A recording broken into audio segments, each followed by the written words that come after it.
Having all these different operations running, not knowing who to trust, whilst you've got the police who won't get off your back, and then you've got family to deal with as well. There's a lot going on. It's a lot of stress, but I give you an example. About a year ago, I go to the doctor and I said, "What is this?" And he said, "Well, it's alopecia." How do you get that, He said, "Well, do you have a lot of stress?" I said, "I don't know."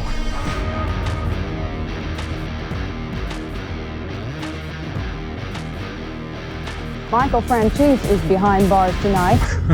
What is stress? I have no idea. When you're on the street like that and you were as high profile as I was and had so much going on, you just have to work. You can't worry about how it's impacting you. I don't feel it. I'm just so used to it. Hey everybody, welcome to another Sit Down with Michael Franzese. Hope everybody is doing well. All is very good, very blessed on this end, as always, my friends. I give all the praise, honor, glory, and thanksgiving to our God for that. I've been on many, many good podcasts from other content creators, Jordan Peterson being one of them, Patrick Bet-David, I can name a ton of them. And every once in a while, you get one that kind of stands out. And those were great, don't get me wrong. They were great. But I had a guy recently, his name is Mike Thurston, and he flew in all the way from the United Kingdom to sit down with me. He might have had some other business here, but he came to my studio, wanted to sit down with me and really interview me. So we sat in my studio and we had an interview, and I thought it was really good. He went pretty deep into some things about the mob life and about a lot of other things. We're going to get into it. He was a really good guy. Enjoyed him very much. Got past the English accent that sometimes gives me a problem. But we had a really deep discussion, and I know you've been wanting to hear some mob stuff, so you got some here. You might want to be a little bit curious about some things that I haven't talked about in the past. I don't believe so, and I hope you enjoy it. So with no further delay, Mike Thurston's guest, Michael Franzese. Take it away. Thank you for having me here at your studio. Well, thank you for making that long trip. Appreciate it. It's a long trip, but it's been worth it. Do you ever think back to what your life would have been like if you'd become a doctor? That's so long ago. As much as I was on that road for a while, I don't know if I was cut out for that, honestly. I think my life had to go the way it went. So, did you ever think you were going to be cut out for the things that you've done? This here now? Not in a million years. If you would have told me 25 years ago that I'd be speaking all over the world and writing books and doing all of that, I would have said you're crazy. Never anticipated it, never even thought of it. Wow. Do you think if you, let's say, for example, if you had gone down that route of being a doctor, that's what you were studying to become, do you think you could have supported your family, your brother, sister, mother, when your father was locked away? No, because my dad went away when I was just entering college. Mm-hmm. So I had 6-7 years ahead of me that I had to be in school. You don't make money there, And, there's this big myth when you're in the mob life that you go away and everybody takes care of you. The family takes care of you. It's not true. Mm-hmm. My dad had a couple of things going on the street, but after about 2 years, the money ran out. That was it. And then we were on our own. So, I was basically forced to help my family survive. Yeah. But how quickly did the money start coming in as soon as you? Well, I was fortunate. Number one, I was very aggressive on the street. I was the kind of guy that if I'd have money in my pocket, I was a wreck. I had to have money. It was inbred in me, I guess. I think that's an innate quality. Mm-hmm. So, I had a little bit of a head for business. I figured some things out early on and got into it right away. Yeah. My friends, you may not have heard, but I now have a wine branded in my name. Franzese wine. I'm very proud of it. It comes from the world's first vineyards. We have alcoholic wine and non-alcoholic wine, several varieties, fruit varieties. You're going to love it. Different than anywhere you've ever tasted before. So enjoy this with your friends. Go to franzesewine.com. An offer you shouldn't refuse, but a taste you're going to love. You must have had such a high stress tolerance. I don't know how having all these different operations running, not knowing who to trust, whilst you've got the police who won't get off your back. And then you've got the family to deal with as well. There's a lot going on. It's a lot of stress, but, I give you an example. I went to, about a year ago, I went to the doctor. You have this, I forget what they call it, when you lose your beard a little bit. Oh, alopecia. Alopecia, yeah. So I go to the doctor and I said, what is this? And he said, well, it's alopecia. He said, how do you get that? You know, he said, well, do you have a lot of stress? I said, I don't know. What is stress? I have no idea. I've been dealing with stuff my whole life, so I just deal with it. I would imagine it affects you in some way, but I don't feel it. I don't. I'm so used to it. I'm just so used to it. Well, I think it's some of the most successful people in business who are just responsible for billions and tens of thousands of staff. They deal with it. You just deal with it. I would imagine it's stressful and maybe it comes out in certain ways, but you don't feel it. Yeah, because I remember speaking to someone on my podcast, it was like a year ago. I was wondering how I could get rid of stress. And they said to me, why do you want to get rid of stress? Like, stress is a part of life. What you want to do is build up your tolerance so you can handle stress. Yeah. And if you can build up more, then you can handle more stress. And you can just go with your day-to-day life and not let it affect you.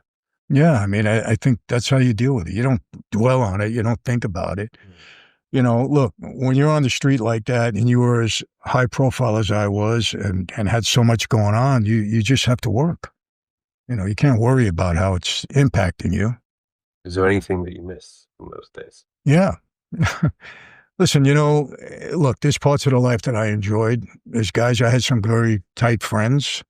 They're all gone now. But look, I don't think there's anything more powerful, maybe a marriage, but other than that, there's nothing more powerful than a group of guys getting together. I had a very idealistic view of that life. Come into the life, they told me, wherever you go in the world, don't worry about anything. You'll have a brother, we'll have somebody there. Don't ever worry about your wife, your daughter, your mother, your sister. Nobody will ever abuse them, your family. I got your back, you got mine. That's very powerful. So I kind of missed that camaraderie that we had with the guys.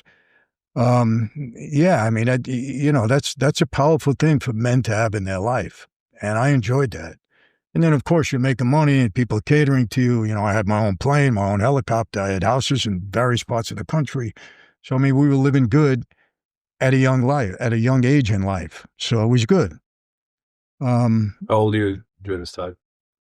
Well, when I was I started really making money in my mid-20s. So by the time I was 30, I mean, I was flying pretty high. I had planes, helicopter, the whole bit.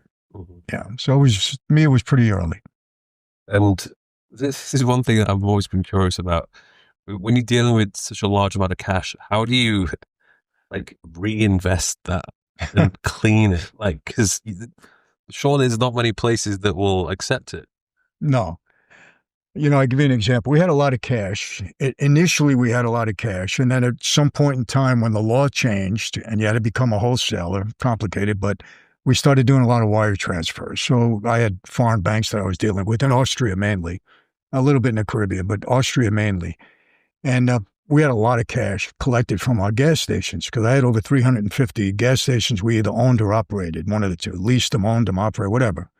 And so we had a lot of cash coming in. So I had a guy in a bank, I don't want to mention his name, and poor guy went through a lot of headaches because of it. But I called him one day and I said, Rocco, you got a basement in this bank? And he says, yeah, why? I said, come on, let's go downstairs. So we go downstairs.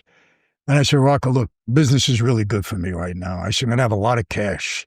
I said, you can't handle it upstairs. I says, but here's what I'd like to do. I'll refinish the whole basement. We'll put a safe in here, hire a couple of tellers. We'll get a couple of counting machines. I says, and let this be my room. I said, all at my expense. He says, you got it. And so I built a whole room for him down there. We hired 2 tellers. They had the counting machines and we're bringing in cash every single day. And, we're counting it. Some of it I was moving out, physically moving out to other banks, and others we were wiring out. It was a big operation just to handle the cash. You still got people on your case trying to find out where.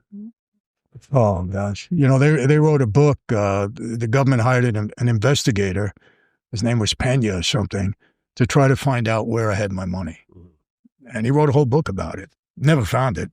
Tried to, but yeah, it was. I mean, it's a good problem to have. Yeah, you don't complain about something like that, but it was a lot of work. Tell me, is the mob still a thing in New York at the present day? It is. It's not nearly the same as it was in my era or before me. I always say the golden years in that life mid-40s to the mid-80s, when they really cracked down with the Racketeering Act. It was a RICO statute that destroyed whatever we really had going. Mm. They're still there. 5 families still there.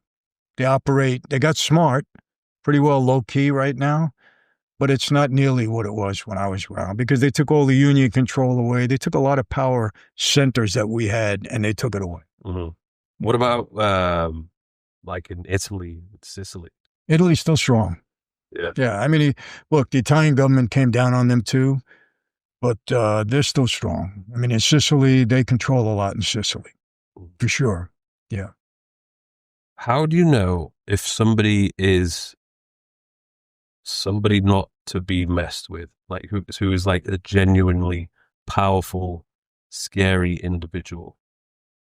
Is there any signs? Because what I've noticed, especially on social media, where it might be, those people who are super loud and they act like they're a tough guy who's making all the money, they're usually not about that life. The ones that are really about that life probably don't even have social media. Yeah. No, they don't last. The guys, look, there was a guy by the name of Roy DeMeo. I always use Roy because everybody knows him. Do you ever hear that name? No. Roy was a serial killer. Probably killed 200 guys. Like he actually did that? He actually killed. I mean, he and his crew. But his answer to everything was just kill the guy, right? And he ended up getting killed because who's going to deal with a guy like that? You know, you may as well just get rid of him. You never know what he's going to do. He's a loose cannon. Yeah. But people would say to me, Michael, were you afraid of Roy? Because I knew Roy fairly well. I said, why would I need to be afraid of him? I can shoot the same way he can. I'm a made guy he is. He's not going to hurt me. Mm-hmm. If I think he is, I'm going to act first, right? I'm not going to allow that to happen. We're both capable. He's just a serial killer. That's his answer to everything. And people say, well, that's what the mob did to him. I said, no, the mob didn't do that. The mob made it easier for him. He would have been a serial killer whether he was in the mob or not. It just happened to be where he ended up. But, you know, it's people like that, they don't last. I knew so many guys that threw their weight around, wanted to talk like tough guys. And at the end of the day, you say, who needs this guy? Just get rid of him. And he's gone, you know? It's the guys that you know, don't mess with this guy because tomorrow you could not be here. You know what I mean? And there were guys like that. They usually be like the quietest people. Yeah, yeah. Like my father was a tough guy. You don't mess with my dad. Yeah. You don't mess with him. My boss at the time, Carmine Persico, tough guy. He said, Michael, were you ever afraid in that life? I said, yeah, I'd be afraid to step out of line because I know the people above me were very capable of handling it. So you stay in line. But we all know how to shoot. We all were capable of doing that. So you don't fear somebody unless you have a reason to be afraid. Yeah. But would that usually be from word of mouth or just feeling the vibe from that Well, it's both, you know, reputation too, you know, because look, I was one of the youngest guys in that life. So a lot of guys were there for a long time before me, and you get to learn who was a real guy and who was just one of the guys because they're there. Mm. So you know that. Mm-hmm. And the top guy, like the big boss, do they go out and about in public and go to bars and restaurants and things like that, or are they very much staying at home? No, they don't stay at home, but look, you had your John Gotti types that like to be in front of the camera, like to be out there, you know. And then you had the Carlo Gambino types who ran the biggest family in the world, in the country, I shouldn't say in the world, and you never seen him. And he ran his family for 20 years. Never even went to prison, really. Did a little time, but nothing substantial, and created the biggest family in the country. Very low-key, stayed in the shadows. I'm sure he went to restaurants and things like that, but he didn't want the limelight at all. Gotti was different. You know, he was always in front of the limelight, but who would you rather be? Yeah. You know, Carlo Gambino died in his home with his family around him. John Gotti died in jail. Mm. I can imagine you learn a lot from that life, which could be applied into business today, particularly the negotiations. Absolutely. Hey, business is business. Whether you're doing it on the street, you're doing it in a boardroom. It's business. You got pretty much a lot of the same techniques and tactics that you use. You know, I mean, I learned on the street. Yeah. Was there any particular business venture that was surprisingly lucrative? That was legit? Well, I mean, look, I had my hands in a lot of different things. I had a film production company, but the industry was different then. I was able to make a lot of money in that business, but it was different back then than it is today. Today, it's a little more difficult. I had 2 automobile agencies. We made a lot of money there, very successful. I had a couple of restaurants that I owned. I had nightclubs that I got involved in. When you get involved, these guys come to you, and look, there is a little, hey, you're in a club business. You're gonna be shooken down by somebody. It may as well be me, because I'll be a good partner. I'll save you from all the other guys, And that's the line you give them, basically. Because if it's not me, it's going to be somebody else, but I'll be your best partner. Trust me. Okay, you got a piece, and that's how it went in the street. But anything more lucrative than the other? I mean, other than it, look, the gas business outweighed everything, but we were stealing tax money. But, I had a lot of success in the things that I tried to get involved in. But I worked hard. Didn't just happen. I worked hard. So what happens with you? The gas thing is going well, but then you get locked up for that. Yeah, I took a plea. So does that mean that all businesses which you had running, could you continue to operate them whilst you were inside, or did they just? No. I mean, I sold off when I knew things were closing in on me, because I went to trial 5 times. I beat all the cases. But I knew when my partner became an informant that the gas business was going to be a problem. And so I cut my losses by taking a plea, because I knew they really wanted a conviction on me. Giuliani put me on a big case. They thought they were going to take me down. He was going to give me 50 years, 100 years maybe. And I beat the case. So they really wanted a conviction on me. So I knew I had some leverage with them. When I offered to take a plea, they were like stunned, and they jumped at it. They really jumped at it. I said, wow. So we negotiated for a 10-year sentence. I had $15 million restitution, $5 million in forfeitures. And I started. What does that mean? Because I don't remember. Well, forfeitures mean my assets. I had to give it to them. So I gave them the plane. I gave them the helicopter, take it. And some property that I had. And then I had to pay him $14.7 million. And I knew that they would try to take other things that maybe, so I started selling things off, sold my agency, sold everything. So I really didn't have much left when I went to prison. I'd rather have the cash so my wife can live without working and take care of my family. So that's how I did it. So they didn't get anything other than what I gave them.